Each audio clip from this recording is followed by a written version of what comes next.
Okay, can you please state your full name? Yes, Sonia Sheptonov. All right, and getting right into it, what is a point in women's history that you believe to be vital? I believe study of the different waves of women's suffrage movements, in particular a focus on the Lavender Menace, is vital.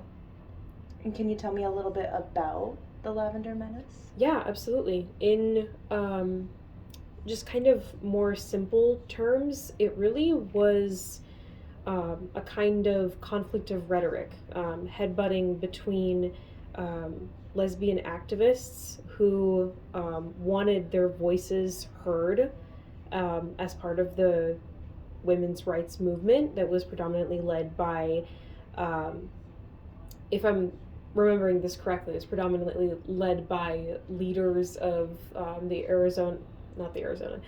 the National Organization for Women. And lesbians felt like their voices were being excluded or purposefully silenced under the sort of perception of lesbians and lesbianism as man hating or even like mannish when it comes to physical appearance.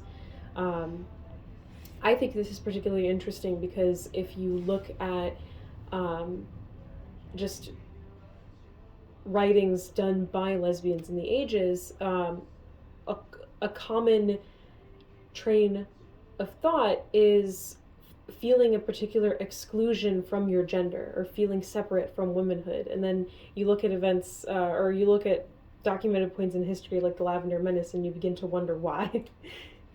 And then, why do you believe that this movement in history is important? It's one of those smaller things that just, well, I say small just because it's a pretty specific point in time um, to study this kind of change in rhetoric. But I definitely think that it's important because it shows that groups are prone to infighting, even when there's merit in a unified front. There's always going to be a difference of opinion, and that difference in opinion isn't something that should be glossed over. It's something that shows more nuance and more facet to a certain movement.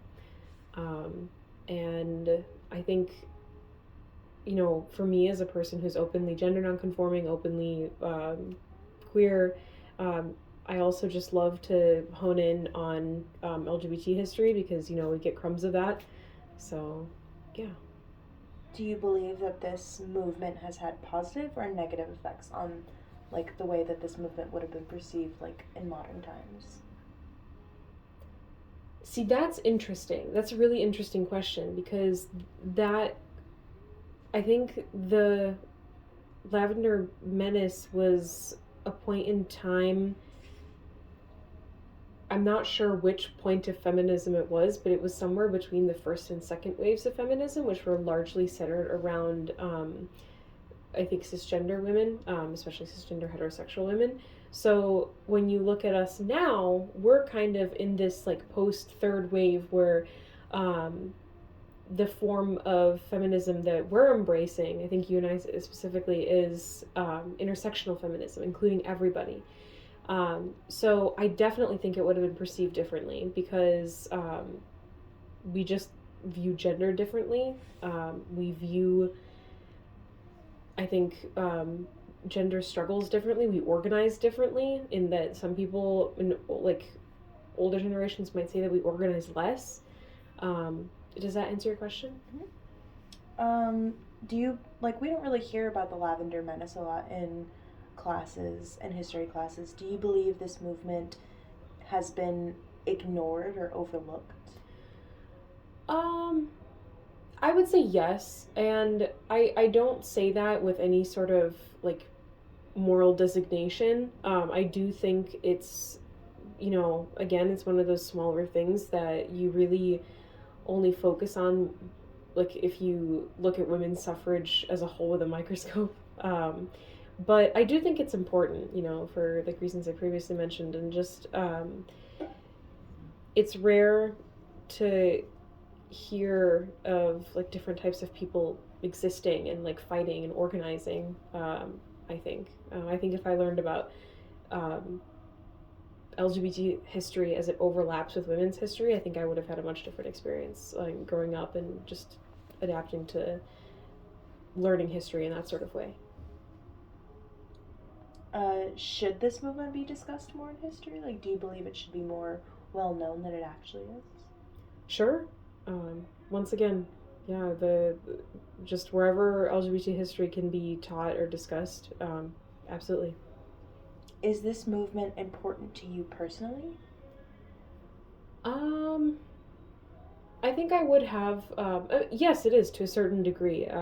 Again, I'm not sure I have like a perfect understanding of it. So if I were more confident, I think in being able to recite detail, probably yes. But I really just I think resonate with it in being a person who has used a lot of labels and like tried a lot of different labels and a lot of different identities to get to the point where I am today. I have a lot of respect for the lesbian community historically, even though currently I'm not identifying as part of it. Um, so yeah. Do you believe that you've benefited from what this movement did in the past that has affected like the way that perhaps this movement is perceived in the present? I don't think so. I think largely this was a sort of like butting heads of rhetoric. I don't really think that that's something that I could benefit from. I mean, like in hindsight, I think perspective is everything, but um, I don't know. Um, I think I think that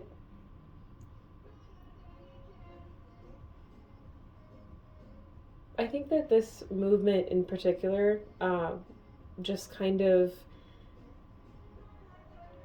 it's a valuable snapshot in time that we can learn from. And then to round up this interview, in terms of women's history, how monumental was this movement, or how how much do you believe did they accomplish? Sort of. A small but necessary step, absolutely. It's like one of those. I think it like a penny in a jar. You know, all of these things, all of these different moments accumulate towards a larger shift of the gear. You know, like it's something that we can hold a magnifying glass over, and study and just really get a sense of how perceptions changed, how rhetoric changed. Yeah. All right, and thank you so much for your time. Thank you for having me.